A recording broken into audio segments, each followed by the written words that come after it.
Good evening, everyone. My name is Alexandra Scotchless, and I'm the CEO of the Carol Shields Prize Foundation. And it's my huge pleasure to welcome you here tonight to the Chicago History Museum for the 2025 Carol Shields Prize for Fiction celebration. It's also my honor to introduce tonight the host for the evening, Charlotte Gray.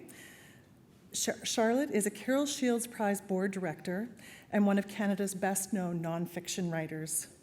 The author of 12 books of narrative history and biography, she is a regular reviewer for the Wall Street Journal, and her work has appeared in the Globe and Mail, The Guardian, and the Smithsonian Magazine.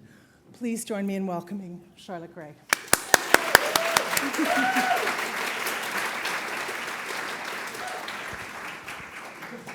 Thank you, Alex, and good evening, everybody. And we are thrilled that you are here with us to honor our nominees and to celebrate women and non-binary writers in the United States and Canada. I am delighted to welcome two special guests who will offer words of welcome. I'd like to welcome the First Lady of Illinois, M.K. Pritzker.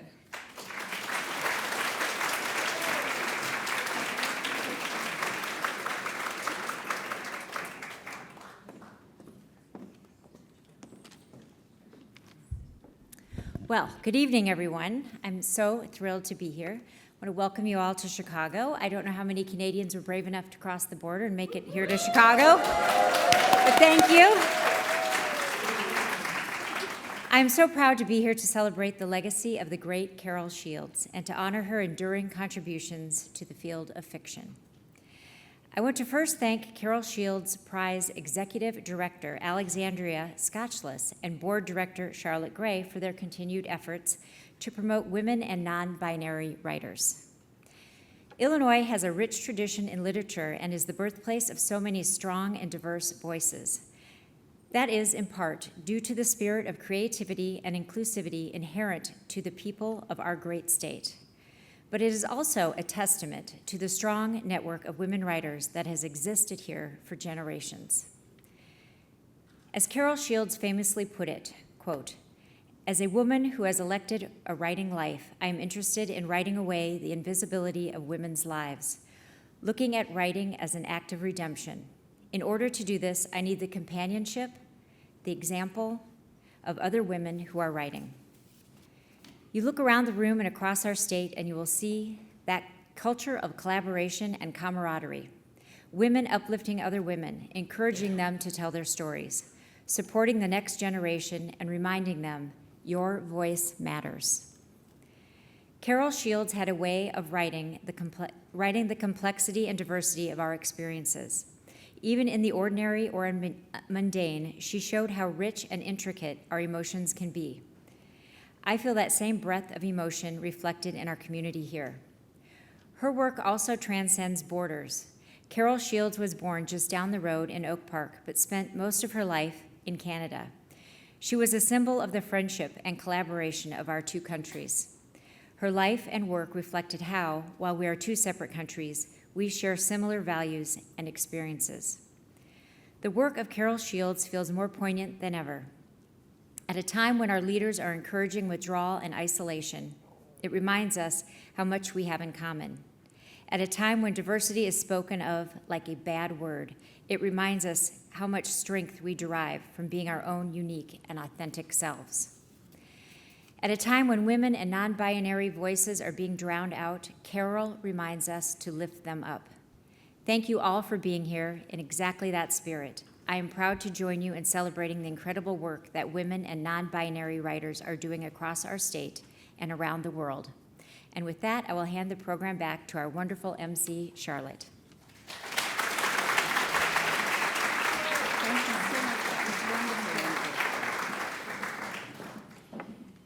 What a wonderful welcome. Thank you very much indeed. And now, please welcome another spectacular person, Madeleine Fekhier, the Consul General of Canada in Chicago.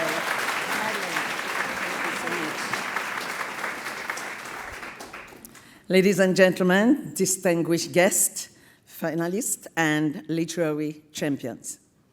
It is a great pleasure for me to be here today in Chicago This diverse city embodies the dynamic and enduring partnership between our two great countries. As friends and neighbors, strong allies, and essential partners, Canada and the United States share more than just a border. We share values, aspiration, and a deep commitment to fostering culture, creativity, and the written word. The Carol Shields Prize is a shining example of that commitment, particularly at a time when the strength of our bilateral relationship is being tested. This initiative, born from a shared vision, celebrates the creativity and brilliance of women and non-binary writers, ensuring their voices are amplified and their stories reach audiences far and wide. Carol Shields, a literary icon who called both Canada and the United States home, believed deeply in the power of words to bridge divides and illuminate the human experience. This prize, it's not just an award. It is a testament to her legacy and to the remarkable talent that flourishes across our two countries. Today, we congratulate the extraordinary finalists, writers whose words shape minds, challenge perspectives, and inspire generations. To the authors from Canada and the United States, you have gifted us with narratives that push boundaries, evoke emotions, and remind us why literature matters. Your work enriches our cultural fabric and strengthens the literary bond between our countries. I am honored to be a part of this evening. The Carol Shields Prize ensures that diverse voices will continue to find their rightful place on the world stage. To all of you tonight, supporters, readers, advocates, thank you for recognizing the importance of storytelling and celebrating those who created it. Many congratulations to the finalists. This evening is a tribute to the boundless power of literature, your talents, and also our deep binational relationship. Thank you.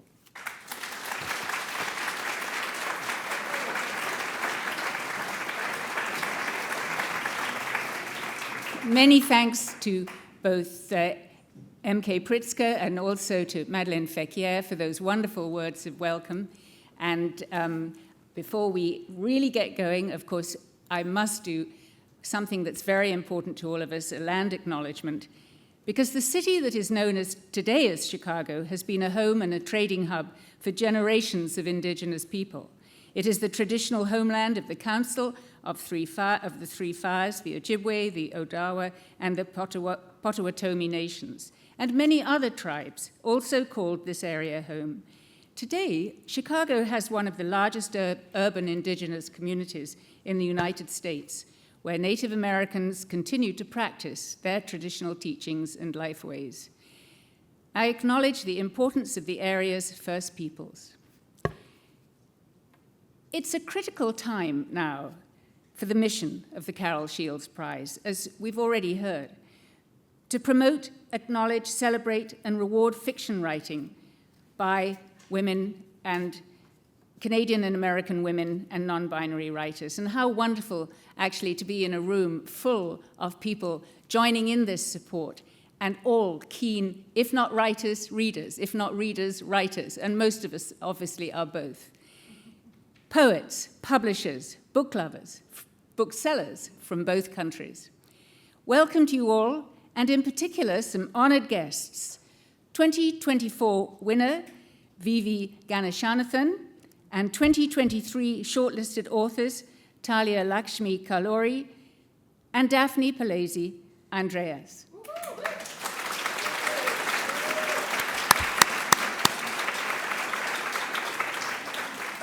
And of course, please give a special welcome to the shortlisted authors, one of whom will be awarded $150,000 this evening. The other 4 finalists will each receive $12,500. All this thanks to BMO Financial Group, who are generously supporting the award.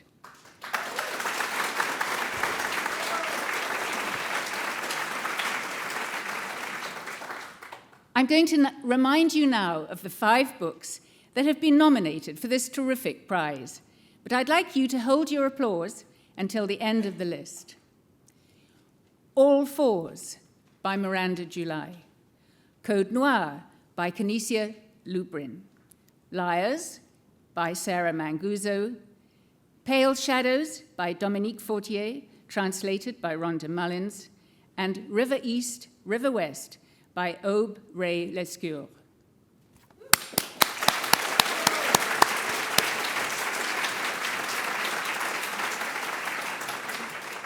And our heartfelt gratitude to our 5 jury members, Norma Dunning, Kim Fu, Tessa McWatt, Jean Thornton, and led by Diana Abu Jabba as jury chair.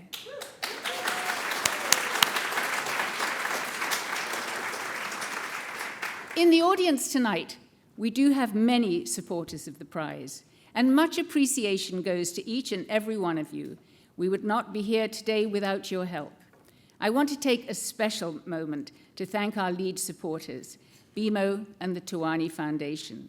We're also deeply grateful to our generous event sponsors, Hachette Book Group, the Poetry Foundation, Evolve Agency Group, Limelight Catering, the Pritzker Traubert Foundation, Macmillan Publishers, Simon & Schuster, Source Books, and Penguin Random House. This prize would not be possible without the inspiration, passion, and drive of our 3 co-founders, Susan Swan, Janice Zawobny, and Don Oravec. So a round of applause to all of you.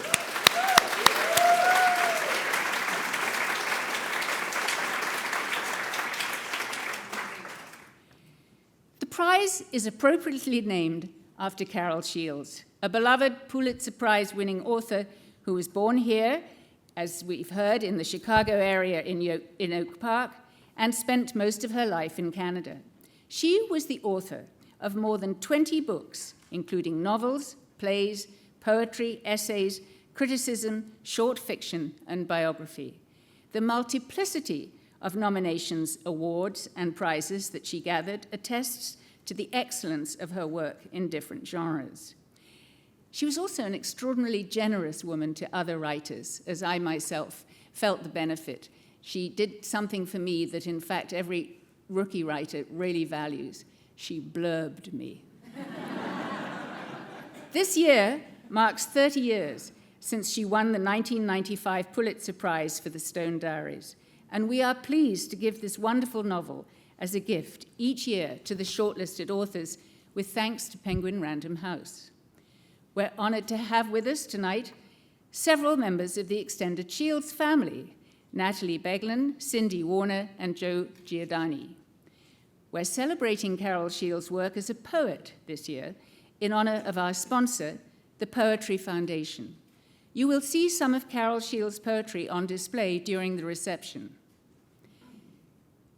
Carol Shields said of her work, quote, "I'm interested in writing away the invisibility of women's lives. And it's this challenge that we hope to help meet through the work of the Carol Shields Prize Foundation, because there is much more to the work than we do than that big check. In addition to the annual prize, the Carol Shields Prize Foundation celebrates writers in all stages of their careers through a number of mentorships, scholarships, and residencies. As an example, we're proud to partner with the Institute of American Indian Arts in Santa Fe, New Mexico, to offer a fellowship for a BIPOC writer from the US or Canada enrolled in the Creative Writing Program. Sarah Camille Giago received this fellowship in her junior and senior years of study, and she is here with us tonight. Welcome, Sarah.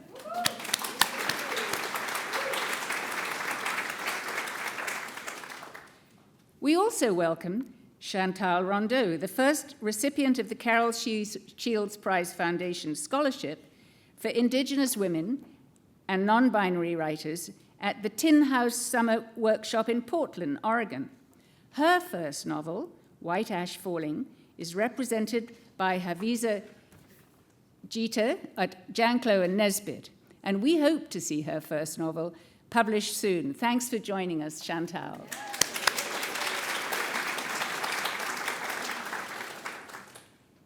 We are proud to partner with Hedgebrook, where we support a 12-day residency for a woman-identified writer at the beautiful Hedgebrook Retreat on Whidbey Island in Washington. In Canada, we partner with Diaspora Dialogues to offer the Carol Shields Prize Foundation Fellowship. This fellowship is awarded to a refugee or new immigrant to Canada with thanks to a gift from the M.A. Farris Foundation. Other scholarships in Canada include those offered at the University of Toronto, historic Joy Kagawa House in Vancouver, and at the Banff Centre for the Arts and Creativity in the Rocky Mountains. New for 2025, our shortlisted writers are invited to participate in a one-week group residency together in the Leighton Artists Studios at Banff, an amazing opportunity for connection and retreat. And tonight's winner will also be offered a full board stay for up to 5 nights at the stunning Fogo Island Inn off the coast of Newfoundland, a place which is absolutely legendary, and I think actually most people would give both an arm and a leg to stay there.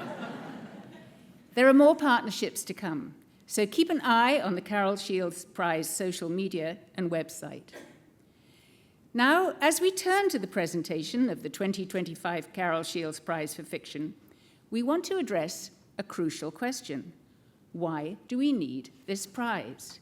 And I'm going to ask my fellow board director, Sheila Roach, to provide the answer. Come and tell us why, Sheila. Thanks so much, Charlotte. So in the words of the Carol Shields Prize co-founder, Susan Swan, who's sitting over there, this prize was created to radically transform women writers' economic circumstances. Because it is a fact that women writers earn 40% less than men. Because women have been awarded fewer literary prizes historically. Out of 121 Nobel Prizes in literature awarded since 1901, only 18 have been given to women writers. And women have been awarded only 33 out of a total of 97 Pulitzer Prizes for fiction.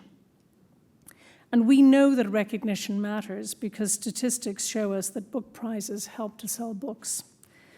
Anne Patchett, a Shields Prize supporter and one of America's great writers, knows how high the stakes are. She says, "I'm a writer who was lucky to make writing my day job because my work was recognized." And last year's winner, Vivi Ganeshonathan, who's here with us tonight, says, "I was deeply moved to be recognized with the Carol Shields Prize last year." Where is my note? "I was deeply moved to be recognized with the Carol Shields Prize last year, especially because I very intentionally wrote a feminist novel. To be in fellowship with other women and non-binary writers means the world to me, and I'm so grateful to the organizers who have enlarged the space for those of us from these backgrounds. I can't wait to meet this year's shortlisted writers." So others have said this, but at this moment in history, as the rights of women and the gender diverse continue to be eroded, the task of lifting up these voices has never been more urgent. And so we hope that the Carol Shields Prize will give women writers the international profile they deserve. I'll end with a quote from Melinda French Gates, our founding funder. "Throughout history, women have been writing profound, groundbreaking books, yet often they earn less, are reviewed less frequently, and are overlooked for awards. The Carol Shields Prize is an exciting step toward a future where books by women get the attention and prestige they deserve." Thank you so much. I'm going to pass back to Charlotte for the announcement.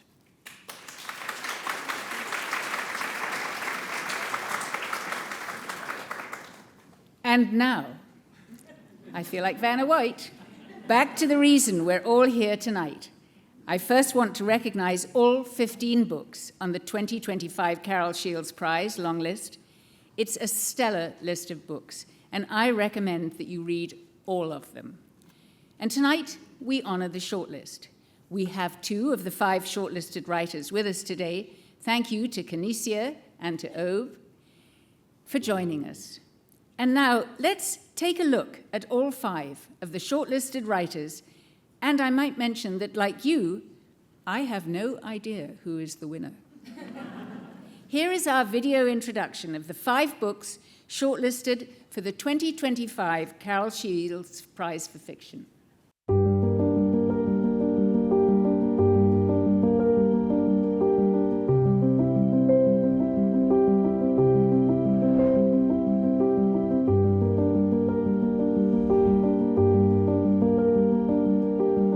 The book that I wrote was called Les Ombres Blanches in French. Pale shadows are the words of my translator, Rhonda Mullins, who gave this book a second life in English. In Pale Shadows, I wanted to explore what is left of us when we die. How we keep on living when the people we love are no longer there. It is the story of the 3 women, thanks to whom we know of Emily Dickinson's poetry. I also wanted to write about how we get to reinvent ourselves in middle age, in middle life, when we have done only one thing for most of our lives. I wanted to have a woman find out who she really was at 50 years old. But it is first and foremost a book about books, about how they help us live. It's a book about that really simple magic, which is poetry. I'm Rhonda Mullins, and I'm the translator for Dominique Fortier's Pale Shadows, Les Ombres Blanches in French. I feel so fortunate to have been part of bringing this novel to English readers. Dominique is one of Quebec's and Canada's most beautiful voices, and her writing always feels a little haunted to me. There are the characters who inhabit her novels, and then there are all these ghosts running around on the page. But Dominique's voice is a welcome haunting, and to me it feels like home. My name is Miranda July, and I'm the author of All Fours. This is a book about a woman in the middle of her life. She's 45, and she sets out to drive across the country from Los Angeles to New York. But instead, she stops about 30 minutes away from her house and spends the next few weeks on a really different kind of journey than she'd planned, that kind of makes it very hard for her to return home as the same person. I wanted to write the book that I felt was missing, that would guide me at 45 through this huge transition in my life. My life, as I had so carefully built it, no longer seemed to make sense to me anymore. So I had to write the book just to keep living. Hello, I'm Canisia Lubrin, author of Code Noir. It is a book that collects 59 stories in relation to King Louis XIV's 1685 edict of the same name, Code Noir. These were the slave codes that tried to legislate what cannot be legislated: extreme violence and social death for Black enslaved Africans in the French colonial empire. As someone, a woman who is descendant of enslaved Africans, were forbidden to read and write, forbidden to be literate beings. The irony and astonishment of this moment is not lost on me. It's a real pleasure and an honor to be among these other women shortlisted for the Carol Shields Prize for Fiction. Hello, I'm Sarah Manguso, and I am the author of the novel Liars. Liars is a book about how an apparently progressive marriage between equals becomes a domestic abuse scenario. It's a book about a generational conflict between what I think men and women expect out of marriage. And despite entering into apparently progressive unions of equals, all of us found that after a certain amount of time in our marriages, we had become wives, conventional wives. And these were educated, well-adjusted women who would have been fine on their own, financially, emotionally, socially. And yet, for some reason, we stayed in these marriages. And I just wanted to examine that condition that seemed so widespread among Gen X women. Hi, I'm Aubrey Lescure, and I am the author of River East, River West. My inspiration was being a child and teenager myself in northern China and Shanghai in the 90s and 2000s, which was a period when China was going through really rapid economic development. And I grew up around a lot of economical and cultural cross-currents, immigration, emigration, expatriation, exile, all these different terms and concepts that relate to why someone leaves a country, whether they have a choice in that or not. Because a lot of novels that are about expats in Asia or expatriation, they're often very concerned with the expat experience with relatively little spotlight given to how people of that country are responding to the expats coming in. And so I kind of wanted to reverse that dynamic and that spotlight in my novel and center Chinese characters or mixed race Chinese and foreign characters who are reacting to the presence of this wave of foreigners coming in. The Carol Shields Prize offers a way not just to lift up women and non-binary authors, but it offers a way to connect or reconnect the United States and Canada in an era when that very partnership is at risk. I think the Carol Shields Prize is already a formidable institution because it really understands that the more space you make for unlikely conversations to emerge, the greater the impact that you have on the quality of art. I do have a special love for the fact that this prize recognizes non-binary writers. My child is non-binary, and the child in All Fours is non-binary, and that's really stuck out for some readers and been a bridge too far. It's just nice to know that that wasn't the case here, that in fact there is a welcome space for people like my kid. And I think the value of a prize like the Carol Shields Prize is allowing for books to be recognized, legitimized, have their moment in the sun, so to speak, and be seen by other readers. To be in a pool of women from across North America feels incredibly meaningful, and I sort of feel like, just plucked out of this huge ocean of incredible talent. A prize like this one is a fait œuvre utile, as we say in French, which means that it is useful in the most noble way.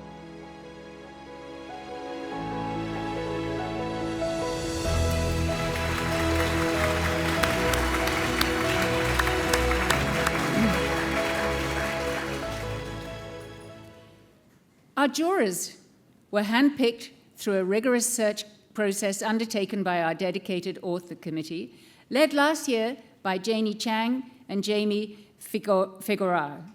The jurors have spent the past 12 months reading, discussing, and celebrating books written by women and non-binary writers in 2024. They've undertaken the daunting task of selecting the 5 nominees from over 250 fantastic submissions. And hardest of all, they have selected one of the 5 as tonight's winner. What an extraordinary challenge. Now, I would like to welcome Jury Chair Diana Abu-Jaber to the stage.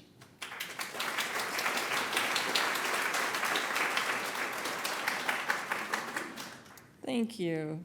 Good evening. I'm Diana. It was a pleasure to join with this wonderful jury to read the entries submitted during 2024. The prize is open to novels, graphic novels, and short story collections by women and non-binary writers from the United States and Canada. The submissions were extraordinary, a collection of remarkable and diverse works of fiction. Reading these outstanding entries has been like taking a worldwide journey through the lives of contemporary women. Intensely personal, brilliant, fiery, and inspiring. This has been a transformative experience. It was a true pleasure to read these works alongside my fellow jury members, Norma Dunning, Kim Fu, Tessa McWatt, and Jean Thornton. Thank you for your work. And we will now introduce the shortlisted writers and books. I am introducing Code Noir by Canisia Lubrin. Canisia Lubrin's award-winning books include Voodoo Hypothesis and The Dysgraphist. Lubrin studied at York University and the University of Guelph, where she now coordinates the creative writing MFA in the School of English and Theatre Studies. Born in St. Lucia, Lubrin lives in Whitby, Ontario. About the book, the jury wrote, Code Noir contains multitudes. Its characters inhabit multi-layered landscapes of past, present, and future, confronting suffering, communion, and metamorphosis. Canisia Lubrin's prose is polyphonic. The stories invite you to immerse yourself in both the real and speculative, in the intimate and in sweeping moments of history. Riffing on the Napoleonic decree, Lubrin retunes the legacies of slavery, colonialism, and violence. This is a virtuoso collection that breaks new grounds in short fiction. Canisia, please join me on stage.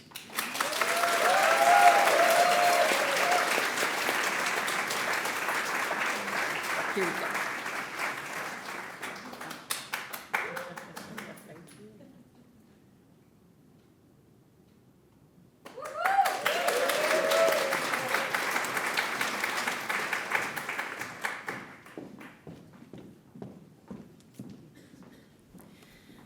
Good evening, my name is Kim Fu, and it's my pleasure to introduce All Fours by Miranda July, a writer, filmmaker, and artist. Her debut novel, The First Bad Man, was an instant New York Times bestseller, and her collection of stories, No One Belongs Here More Than You, won the Frank O'Connor International Short Story Award. About the book, the jury wrote, in this novel of slow transformations, of a hotel room, of a relationship and a marriage, of one's body in time, July balances inventiveness and agility with mature and thoughtful urgency, one that asks big questions. What do we owe to the people who intersect our lives, changing their trajectory? How will we move from individual sadness to a broader shared struggle? All Fours addresses these with wit and delight, whether one is a parker, a driver, or anyone in between. Miranda July could not be here today. However, she shared this message. In writing All Fours, I began to see how, after women's childbearing potential ends, we provide another essential service to society. We become humiliatingly mortal so that no one else has to worry about death.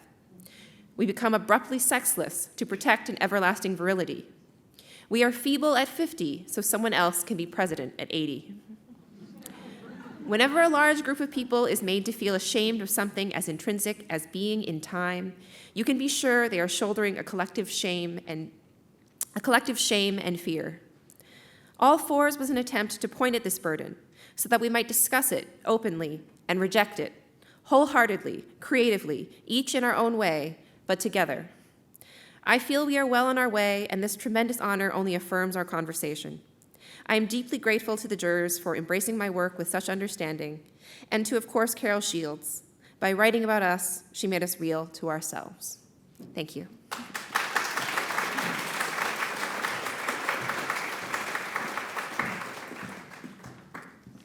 Good evening. My name is Jean Thornton, and it is my pleasure to introduce River East, River West by Aubray Lescure. Aubray Lescure is a French-Chinese-American writer who grew up between Shanghai, northern China, and the south of France. After receiving her BA from Yale University, she worked in foreign policy and has co-authored and translated 2 books on Chinese politics and economics. About the book, the jury wrote, River East, River West casts a sophisticated and unsparing eye upon the tragedy and absurdity of modern Chinese history through the shattered illusions and ambitions of its marvelously flawed characters. The intertwined stories of Alva, a teenager in 2007 Shanghai, and Lu Fang, who begins a fateful connection with Alva's American mother in 1985 Qingdao, upend familiar narratives of immigrant and multiracial experience, precisely attuned to precarious and irreducibly complex intersections of race, culture, and class. This is a cinematic, subversive, deftly constructed, and era-defining novel. Oh, please join me on stage. Is this the book? Oh, sorry.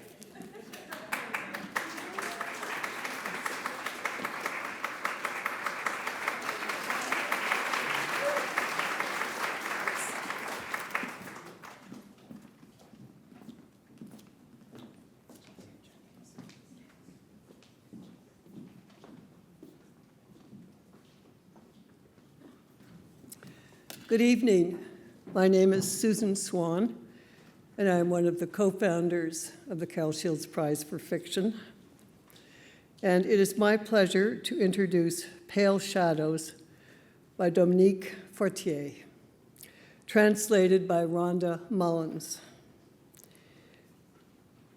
Dominique is a novelist and translator. She has translated major Canadian voices, including Margaret Lawrence and Mordecai Richler. Her novel, Au Péril de la Mer, The Island of Books in English, won the Governor General's Award for French Fiction. Fortier divides her time between Montreal and Maine.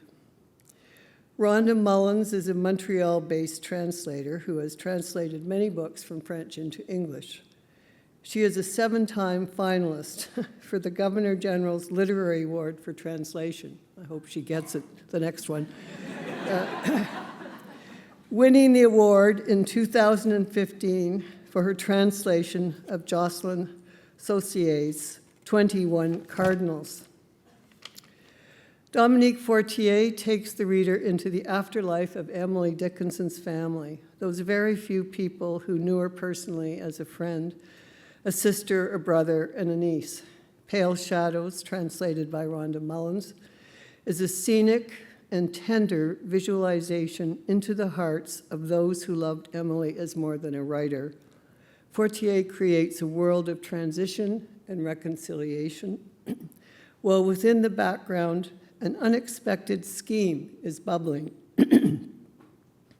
Dickinson once wrote that beauty is not caused, it is.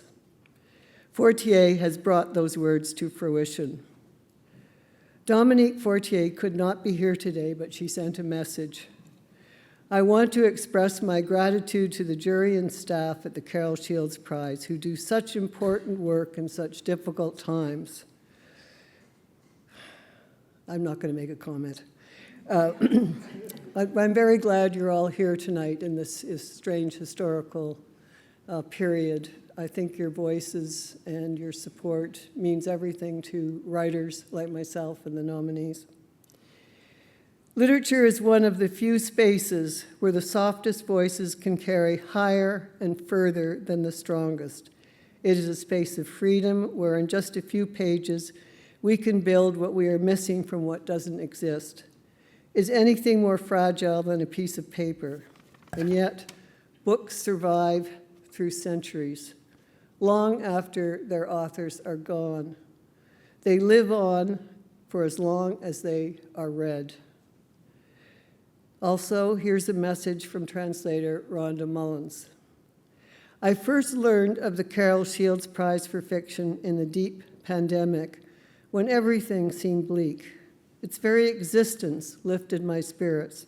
I had the sense that something, somewhere, was headed in the right direction. Thank you to the jury, the staff, and the prize founders for being a force of good and a source of hope now when we so need it. Thank you very much.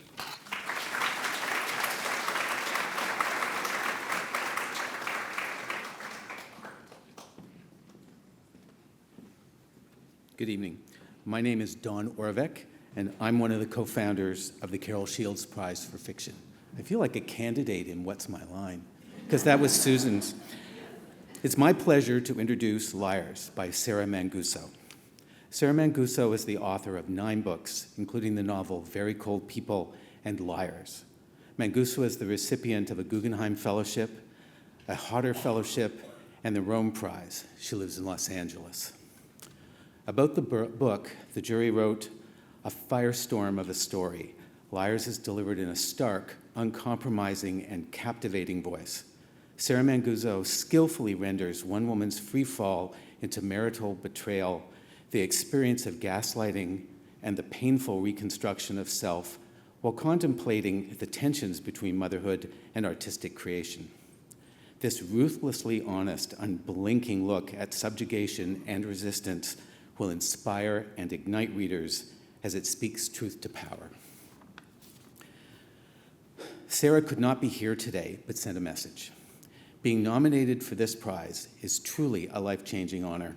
I pledge to make good use of it as I work to finish my next novel, which is a project in giving voice to aging women's embodied experience.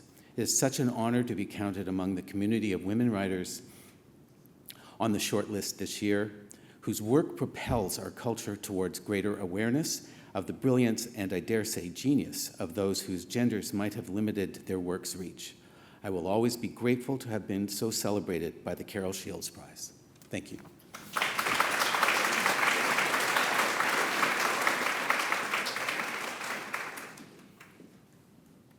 We are almost ready to announce the winner of the 2025 Carol Shields Prize for Fiction.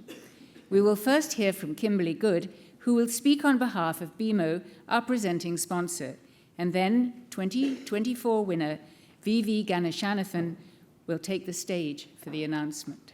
Kimberly.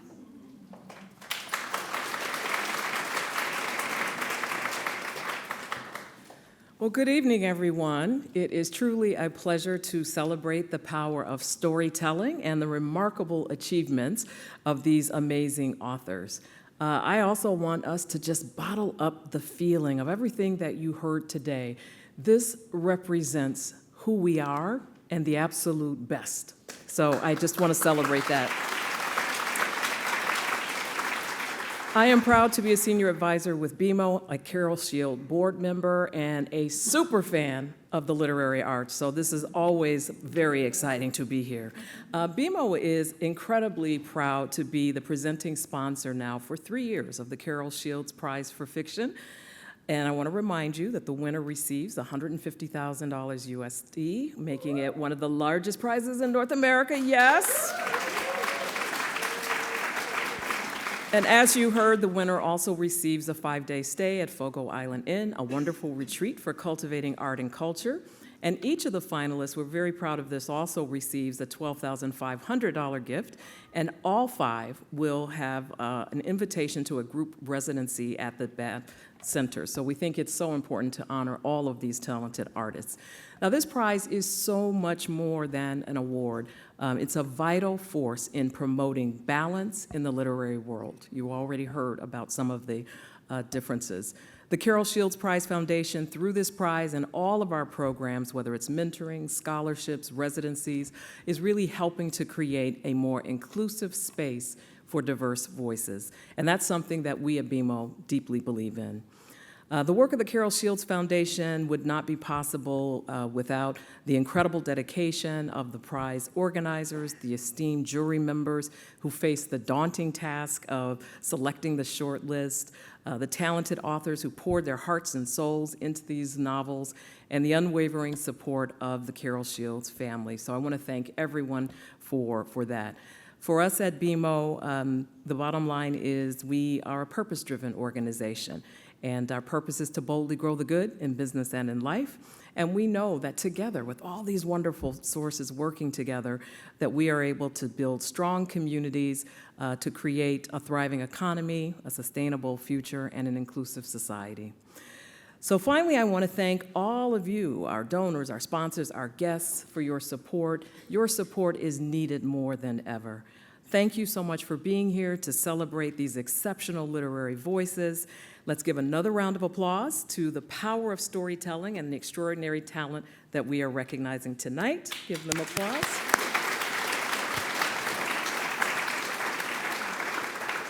And now it really is time for why we are all here. So I want to turn things over to who we fondly refer to as Sugi, who will come up. I had the pleasure of presenting last year's prize to you, and now I am thrilled that you're here to announce this year's winner. Welcome.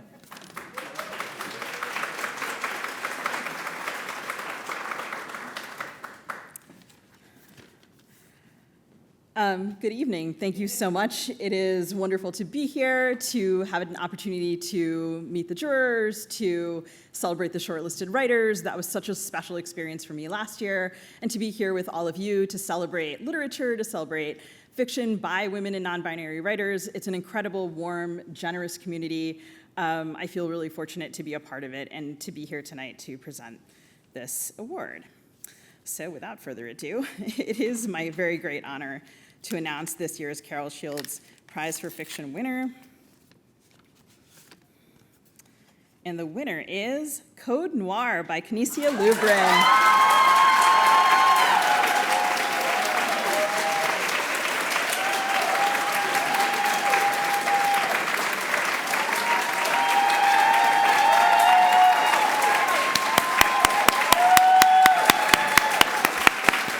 Congratulations.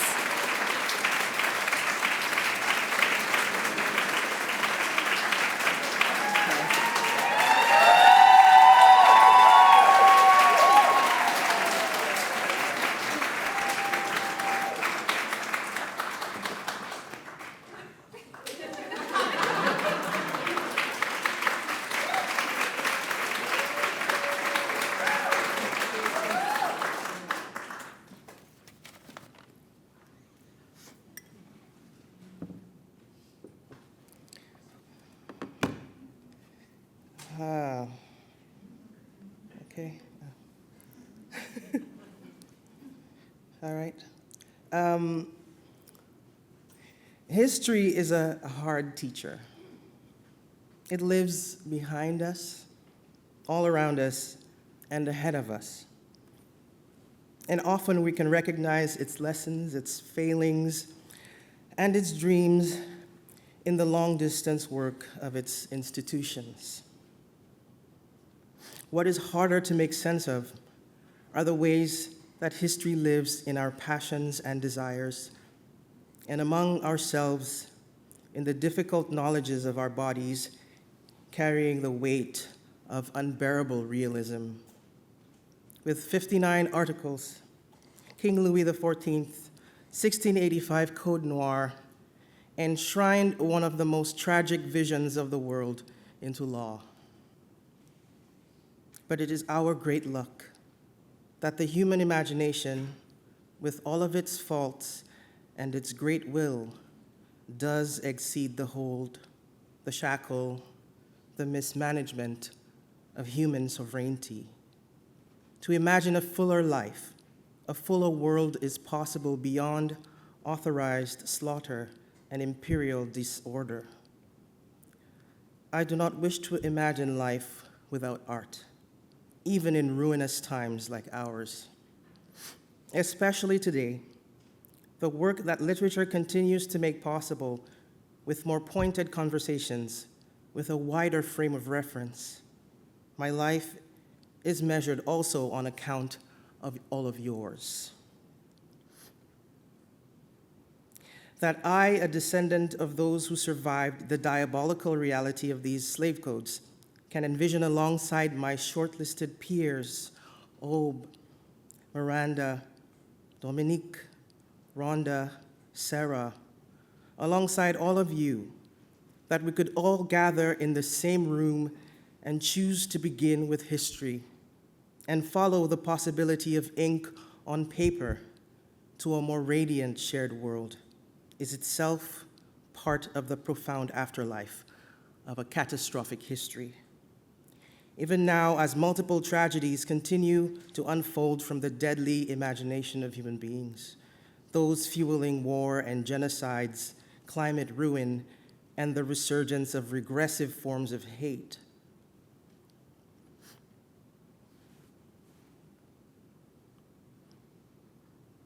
I thought I would make it to the end without... This moment can seem meaningless in somebody's grand scheme, but especially today, on International Workers' Day, it is a bright note in the grand score of how we continue to survive. From the abolition of slavery to the Universal Declaration of Human Rights, the Haitian Revolution to Reconstruction, we have examples for how to overcome. This is the hope. Hard as it is to feel cheerful during these hard days, it is good to celebrate the role of the writer and storyteller, those whose attention to the historical, physical, and imaginative scope of our lives attune us to relation, to how important it is to strive for something greater than the sum of our members. Here's to the keepers of our memories in every captive zone on earth: Haiti, Sudan, Palestine, Congo, Ukraine, the Amazon, and elsewhere. My highest hope for this book of fictions was that it hold a generous imagination up to the brightest possible light. And so names are palimpsest too. Torkwase Dyson for the 59 pieces of art in the book. Dion Brand, who said, "Why not all 59? She was like, yeah, you have to write all 59 stories. Christina Sharp, who reads and always helps me make truer meanings. My family, my loves, my friends. Samantha Haywood, my agent. Thank you, everyone tirelessly at work at Carol Shields Foundation, Susan and Alex and your co-conspirators for dreaming up this brilliant support of women writers and non-binary writers.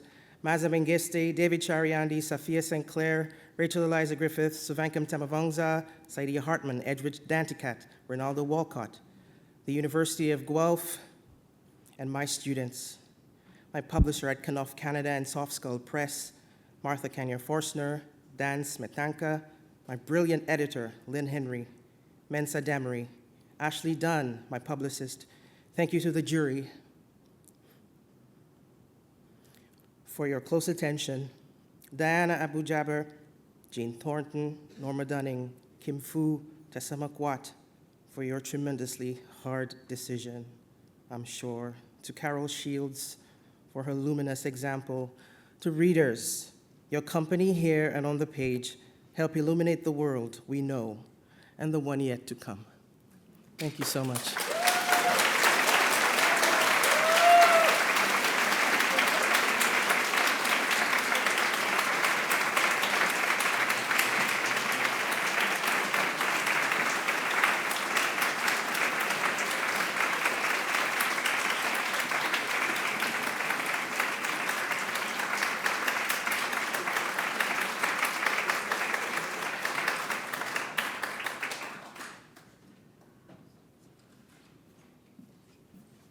And now I'm going to introduce Julie Jacobson, the chair of the Carol Shields Prize Foundation, and an incredible person.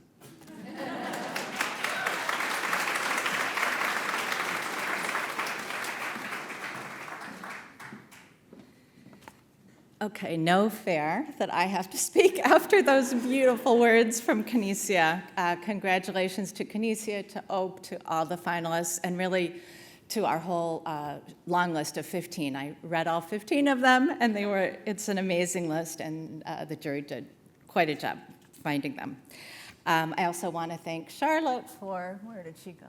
For hosting so beautifully tonight, and for all of our speakers who joined us tonight.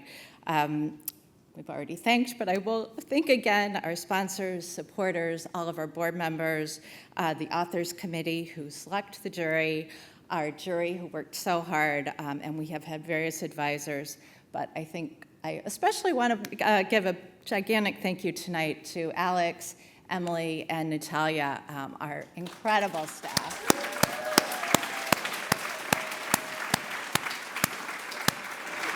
We've been working on this for a long time, and every time we meet, I say, I really don't have to worry too much. The stuff is so fantastic about getting every detail down. It's hard to get a large group of people to agree on anything these days, but I think everyone in this room agrees that we love to read, and we thank all of the authors in the room for feeding our insatiable appetite for books. As most of you know, this is only our third year of awarding the Carol Shields Prize for Fiction, but we have expanded our reach each year, and we are invested in keeping this going and growing. Without getting political, those of you who know me know that I would stay here for 5 hours if we did. We all know that the needle is moving in the wrong direction for supporting women's initiatives and for protecting the economic and personal well-being of those who don't fit into traditional boxes. So now more than ever, we will press forward to lift up the voices of all women and non-binary writers.